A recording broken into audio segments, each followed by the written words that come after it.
Arkel est marié et a des enfants. Il y a des enfants, oui. De nombreux enfants. De nombreux enfants. Il a eu combien d'enfants? 11. 11. On en a gardé un. On en a gardé un seul. Et alors, il faut dire que chez les Ferré, il y a 3 énormes chiens. Arkel, sa femme et le fils qui est à peu près de la taille de celui-ci. Arkel, Canaille et Egmont. Voilà, Arkel, Canaille et Egmont. Merci Arkel. Oh, il a trop chaud, je crois. Léo Ferré, vous savez, à notre rendez-vous, de grandes vedettes sont passées et ont toujours évoqué votre nom avec beaucoup d'admiration et de respect parce qu'elles chantent vos chansons qui sont merveilleuses. Vous avez apporté une chose nouvelle dans la chanson, vous avez apporté une grande qualité. Enfin, je ne vais pas vous faire de grandes phrases, je ne sais pas bien les faire, mais ce soir, je vous dis tout d'abord, merci d'être venu. Et je crois que votre vie est composée de rencontres. Oui. Je crois que dans la vie, chacun a des rencontres qui sont importantes et j'espère que tous les gens ont des rencontres heureuses parce que ça n'est pas toujours le cas. Pas tous les gens. Je le souhaite pour eux. Alors, vous d'abord, vous avez rencontré la musique mais en cachette. En cachette, oui. C'est dans les couloirs. Oui, oui. Quand vous étiez petit, vous composiez quand même. Composer comme ça, mais sans savoir que je composais parce que... Ah, si vous avez écrit une messe. Oui, mais enfin, vous savez... Pour votre sœur. Oui. À 11 ans. Oui. Ah. Un kyrié, c'était une messe succincte. Une messe succincte. Et plus grand, vous avez fait de nombreux métiers. Oui, on fait toujours de nombreux métiers, mais vous savez que moi, je crois qu'à part la musique, je suis bon à rien. Puis vous portez la musique en vous, ou la musique vous porte, c'est comme vous voulez. Et puis vous êtes arrivé aux chansons très vite. Je suis arrivé aux chansons très vite. Enfin, il y a eu une quinzaine d'années que j'écris des chansons. Des chansons qui ne sont pas de vraies chansons, d'ailleurs. Je sais pas, vous savez, je pense pas qu'il y ait la vraie chanson ou la fausse chanson. Je crois qu'il y a la bonne et la mauvaise. C'est comme pour la musique. Ça. Je vais vous servir à boire et je vais vous entraîner au piano. Voilà, comme ça. Très bien, votre merci. verre. De la glace? Non, merci, comme ça. De l'eau? Non, ça va. Bon, très bien. Alors, allons au piano, s'il vous plaît. Et nous allons évoquer maintenant vos premières chansons. Oui. Vous chantiez dans un endroit très connu, mais assez désert, je crois, le Bœuf sur le toit. Qui était devenu désert quand je suis arrivé, c'était le Bœuf sur le toit. Alors là, je chantais des chansons, je dois dire que souvent, je chantais dans le brouhaha le plus complet, enfin, c'était abominable. Et pourtant, vous chantiez le Scaphandrier. Je chantais le Scaphandrier, la chambre, ce sont 2 chansons. Je voudrais en parler en même temps et les chanter en même temps. Tout de même en chanter 2 extraits parce que ce sont 2 chansons dont je n'ai pas écrit les paroles. Les paroles m'ont été données un jour par un poète qui m'a donné ces 2 textes et j'ai mis de la musique sur ces textes. Et c'est pour ça que je vais chanter cette chanson tout d'abord. Ça s'appelle La chambre et le scaphandrier. On m'a prêté 4 vieux murs pour y loger mes 4 membres. Et dans ce réduit très obscur, je voulus installer ma chambre. Pour lui donner un air coquet, je suspendis aux murs en pente les diplômes que j'ai manqués et mes décorations absentes sur une table, les photos de celles qui se refusèrent, sur des rayons les in-quarto des livres que je n'ai su faire.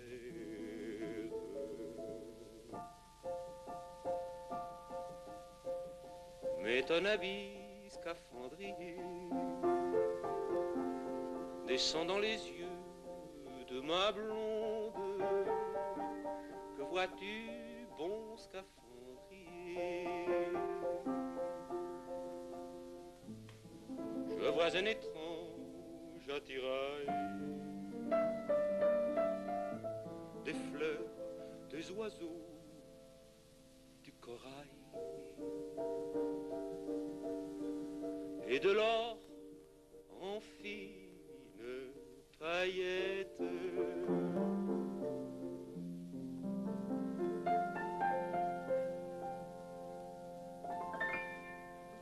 Et là-dessus, vous êtes parti pour la Martinique. Je suis parti pour la Martinique. Chantez là-bas vos chansons? Chanter, oui. 22 représentations pour 6 mois. Mais c'était un beau voyage. C'est long, oui, c'est un beau voyage, mais il faut aller en Martinique pour rester 8 jours. Ah bon, pas davantage? Non, pas pour travailler. Mais vous avez composé des chansons là-bas? Oui, 2 ou 3 chansons, et j'ai écrit aussi quelques poésies. Ah, des poètes. Oui. Nous en reparlerons tout à l'heure. Et puis, vous êtes rentré à Paris? Je suis rentré à Paris fin 47. Plutôt à Saint-Germain-des-Prés, qui est un village. Qui était un village. Enfin, je crois que c'était un village avant la guerre. Depuis, c'est devenu un corridor. Et là, vous avez imposé vos chansons? j'ai imposé mes chansons. Dans les petit à caves. petit. Dans les caves, oui. Et Le vous son chantiez vocal. J'habite à Saint-Germain-des-Prés. À Ce n'est pas un si mauvais souvenir, au fond. Je dois dire que pour Saint-Germain-des-Prés, j'ai de très bons souvenirs à Saint-Germain-des-Prés. C'est le souvenir des gens qui venaient, qui écoutaient la chanson avec plaisir. Par contre, j'ai aussi de mauvais souvenirs, et ça, je le dis chaque fois que j'en ai l'occasion, parce que c'est vrai, que j'aime bien dire les choses vraies. À Saint-Germain-des-Prés, il y a eu l'exploitation abusive des artistes par ce qu'on appelle les tauliers, les gens qui vendent du whisky, à l'aide de gens qui chantent des chansons. Allons, allons, on oublie les mauvais souvenirs. Oui. Chantez J'habite à Saint-Germain-des-Prés.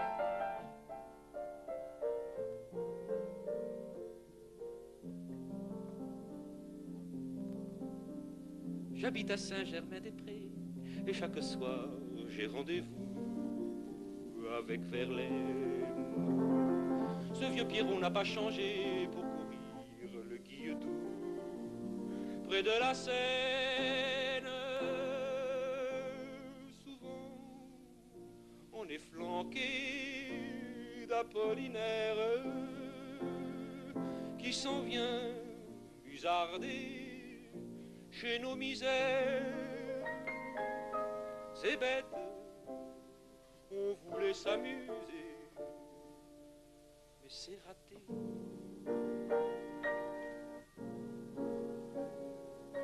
On était trop fauchés.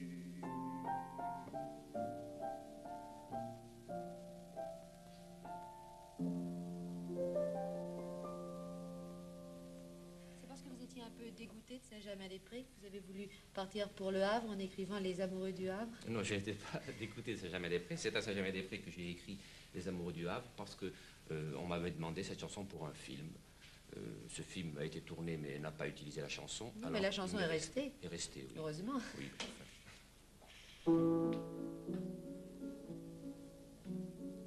Les amoureux du Havre n'ont pas besoin de la mer et les bateaux se navrent d'être toujours seuls sur la mer.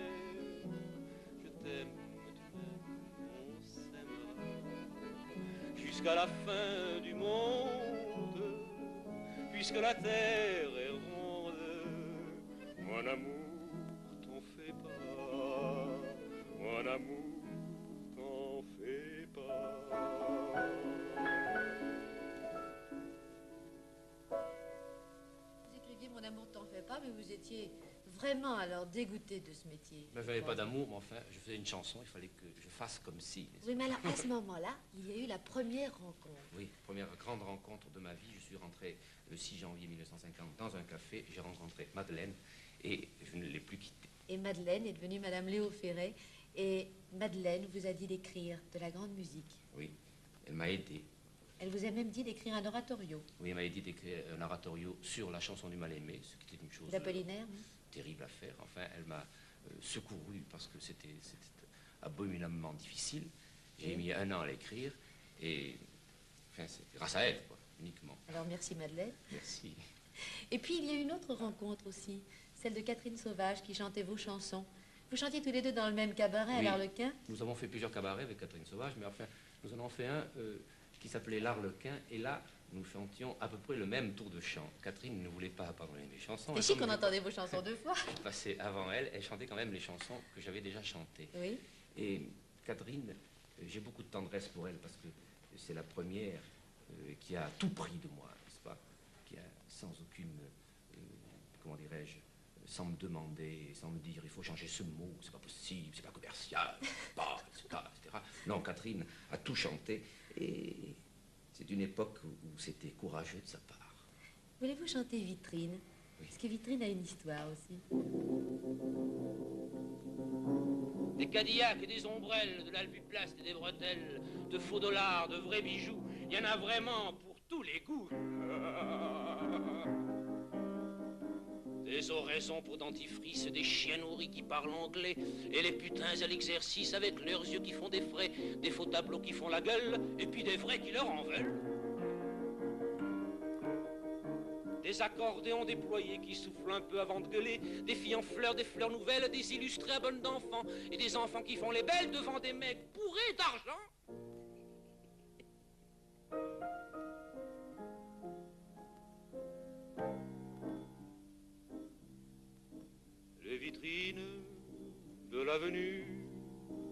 ont un vacarme dans les cœurs à faire se lever le bonheur. Des fois qu'ils pousseraient dans les rues. Le bonheur pousse dans les rues. Tu faisais trouver le bonheur aussi dans une vitrine. Oui, j'ai trouvé le bonheur dans une vitrine et vous voulez parler? D'Arkel, notre ami Arkel, le magnifique Saint-Bernard qu'on a vu tout à l'heure. Oui. Parce que Léo Ferré, alors ça, j'ai de bons renseignements, c'est Madeleine qui m'a raconté tout ça. Léo Ferré ne peut pas vivre sans animaux. Non. Et il a vu un jour Arkel, racontez-nous l'histoire d'Arkel. Eh bien, je vais écrire cette chanson, j'ai été la vendre, enfin quand je dis vendre, j'ai été me faire donner une avance, vous savez Oui. comment vivent les compositeurs. Oui. Et on m'avait donné une avance de 25 000 francs sur cette chanson, ce qui était tout de même pas mal, enfin, à cette époque-là. Et alors, en sortant de mon éditeur, j'ai traversé la rue, c'était aux Champs-Élysées, il y avait un chenil. Et dans le chenil, une cage. Et dans cette cage, Arkel, qui avait 5 mois. Il était déjà assez gros. Aussi gros que maintenant? Oui, mais non, pas aussi gros que maintenant, mais enfin, c'était tout de même impressionnant. Et je n'avais que 25 000 francs et il coûtait 40 000 francs. Il y a de ça 5 ans, c'est tout de même beaucoup d'argent. Alors qu'a dit Madeleine? Et Madeleine a dit, il faut aller chercher de l'argent à la maison, ou quelque part, chez des amis. Elle m'a envoyé chez un vétérinaire. Je ne suis pas allé chez mon ami vétérinaire, je suis allé emprunter de l'argent, je suis revenu. Pendant ce temps-là, il y avait ma fille qui était devant la cage qui disait, attendez, non, mon papa est allé chercher des sous à la maison pour acheter le chien. C'est strictement la vérité, ce que je vous dis là. On a amené le chien, on regrette rien parce que d'abord, on l'aime beaucoup et puis on ne regrette jamais ce qu'on achète comme ça, Bien avec sûr. la tendresse, n'est-ce pas? Puis Arkel, c'est un ami. Aussi un peu, hein. Arkel, c'est un C'est un ami. ami et puis c'est un porte-bonheur, enfin, depuis qu'on l'a, tout va bien. Tout va bien. Puis alors, pour Arkel, il a fallu acheter une voiture. Oui, une vieille Alors, voiture. quand on est obligé de gagner beaucoup d'argent, parce que Madeleine, elle s'en fiche un petit peu de l'argent, Madeleine. Hein. Oh, vous croyez que les personnes ne se fichent de l'argent? Non, mais enfin, Madeleine, Non. elle peut se priver, mais pas Arkel. Non, Arkel, il lui faut des kilos de viande par jour, il lui faut une voiture. pas des kilos de viande par jour. Alors, vous avez composé des succès, c'était tellement facile, voyez-vous. Non, c'était Vous pas avez- facile. vous avez Il se écrit Paris trouve que- Canaille? Oui, mais enfin, je n'ai pas fait exprès, vous savez. Oh, je allons. te dis, je vais faire un succès, on Allons, ne fait allons. jamais ça, c'est pas vrai. J'ai écrit Paris Canaille, oui. Paris Marlou, aux yeux de fille, ton air filou, tes vieilles guenilles, et tes gueulantes, accordéon, ça fait pas de rang, mais c'est si bon, tes gigolos te déshabillent, sous le métro de la Bastille, pour se saouler à tes jupons, ça fait gueuler, mais c'est si bon, brin des lilas, fleur de pantin, ça fait des tas de petits tapins qui font merveille en toute saison, ça fait de l'oseille et c'est si bon. Des Delacroix, Bébert d'Anvers, ça fait des mois qu'ils sont au vert. Alors ces dames se font une raison, à se font bigame et c'est si bon. Paris flonflon, à la fête et des millions pour tes poètes. Quelques centimes à ma chanson, ça fait la rime et c'est si bon. Il y a aussi un autre très grand succès, le piano du pauvre. Le piano du pauvre, qui est l'accordéon.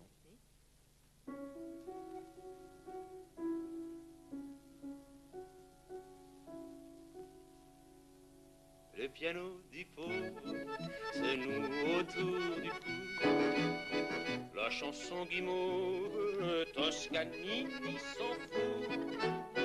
Mais il n'est pas chien et le lui rend bien, il est éclectique. Sonate ou Java, concerto polka, il aime la musique. Le piano du pauvre dans sa boîte à bobas, Stappener guimauve en se prenant pour Mozart. S'il a l'air grognon et joue sans façon, déjà va pervers, c'est qu'il est pas chien et puis qu'il faut bien faire marcher le commerce.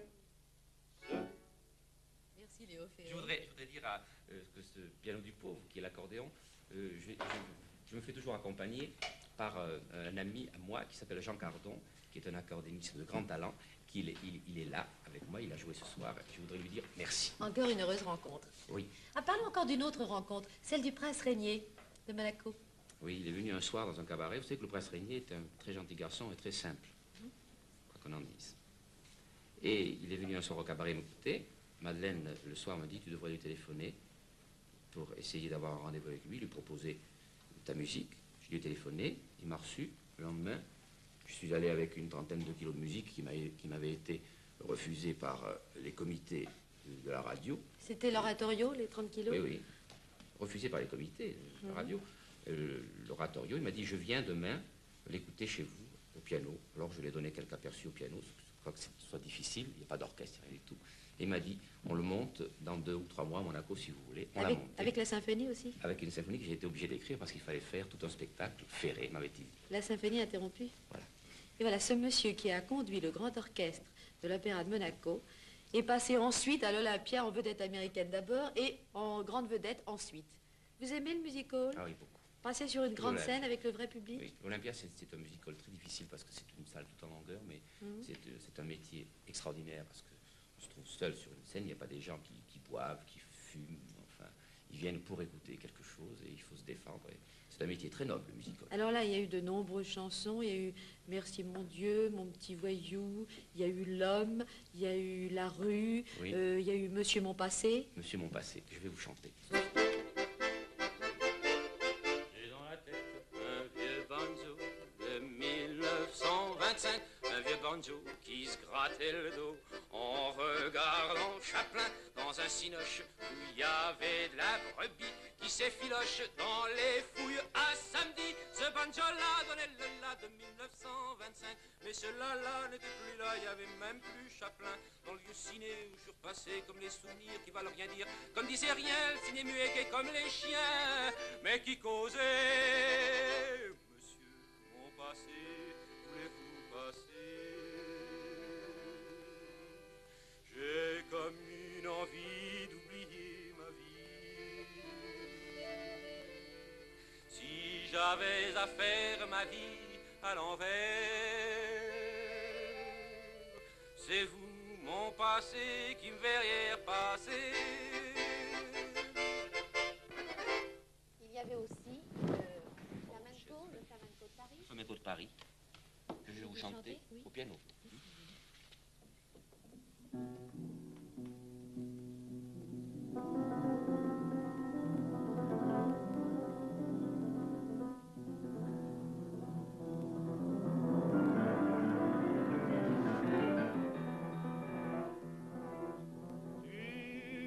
M'a pas dit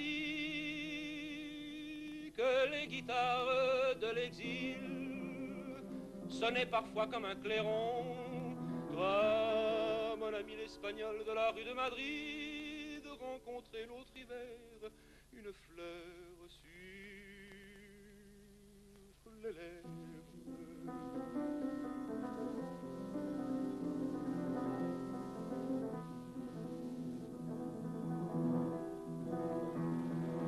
Je ne t'ai pas dit que les guitares de Paris pouvaient apprendre ta chanson, toi, mon ami l'espagnol de la rue de Madrid, rencontrer l'autre hiver une fleur sur les lèvres.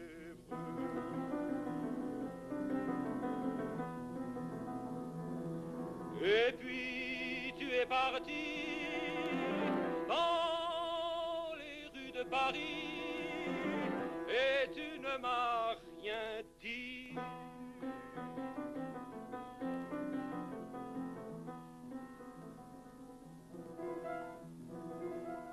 Paciencia.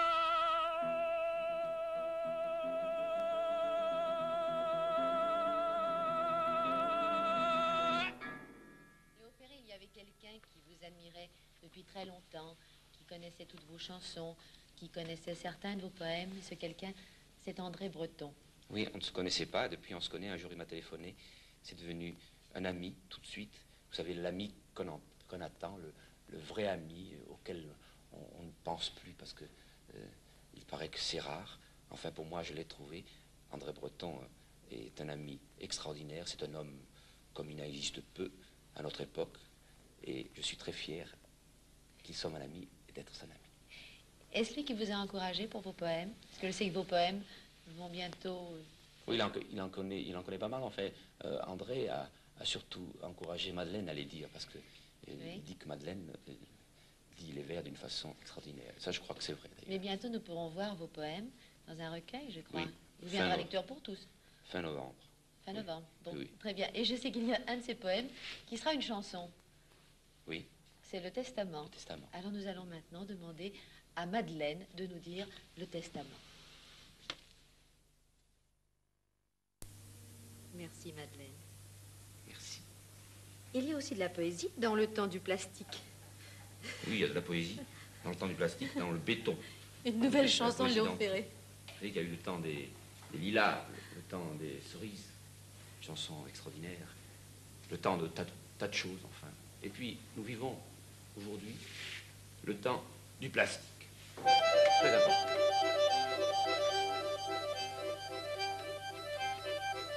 Si l'on mettait le temps du plastique en musique, que n'y perdrait son temps de temps en temps à n'y gagnant des sous et des bijoux en plastique, bien plus économique et bien plus intéressant que les diamants que l'on pend au cou des gens, car le temps du plastique, c'est bien plus fantastique que que n'y voit le printemps passer son temps à faire des fleurs en papier.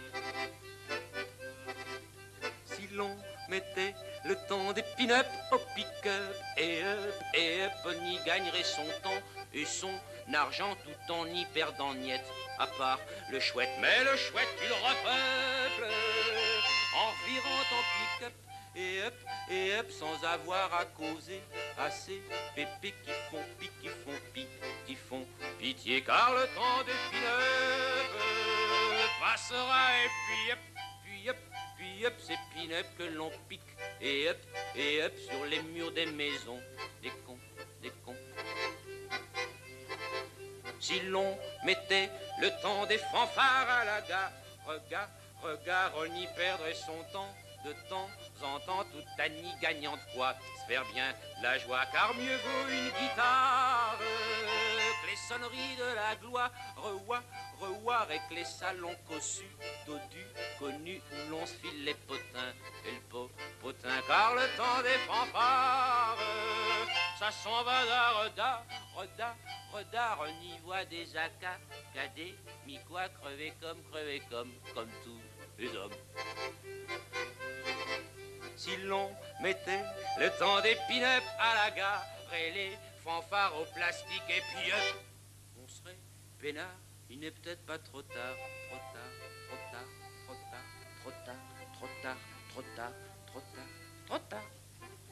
Merci Léo Ferré. À la santé du plastique. Le temps du plastique. Et des auditeurs. Mais je crois, Léo Ferré, qu'on pourra chanter toujours le petit bal du samedi soir. Le petit bal du samedi soir, Lui, oui. il ne passera jamais de mode. Non. Là, la plupart des gens appellent ça le bal, d'autres le dancing, d'autres la sauterie, d'autres, disiez-vous, aux dernières nouvelles maintenant. Une surpatte. Une surpatte, oui. Oui. Je crois que, moi, en tout cas, moi, je l'appelle le guinche. Alors, on va au guinche? On va au guinche.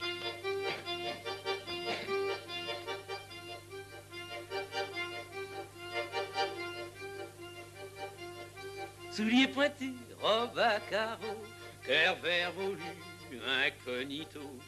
Au guinche le soir, ça presse un peu, il y a des regards dans tous les yeux. Oh, ça monte en bas comme une rumeur, ça ne vous lâche pas, c'est chouette d'ailleurs. Ça vous chahute dans les bas-fonds pendant que discute l'accordéon. Oh, dis donc, Prud'homme, hein, quel crack. Prud'homme, penses-tu, c'est Jean Cardon. Oh, valse sous Java, saxe copain. Tango chinois, je marche au béguin.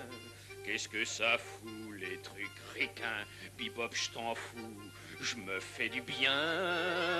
Oh, violon pleureur, violon coquin, y a du bonheur dans tous les coins. Sur les balcons, ça penche un peu, ainsi font les amoureux. Vous venez souvent danser ici, mademoiselle? C'est bien, hein? Oh oui, Le parigot, quand ça foxtrotte, guinche en argot, vu qu'il tricote avec ses pattes en mocidou, tout en baratinant. Jusqu'où?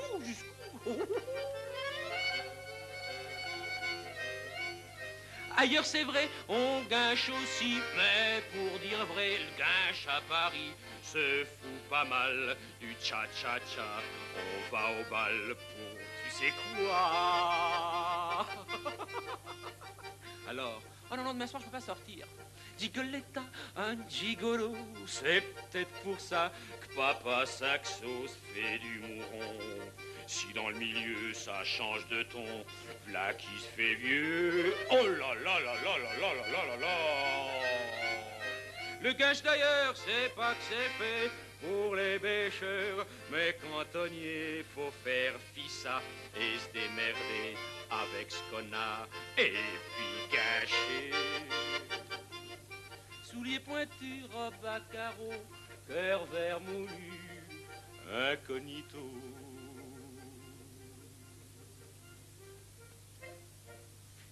Merci Léo Ferré. Merci d'être venu à notre rendez-vous.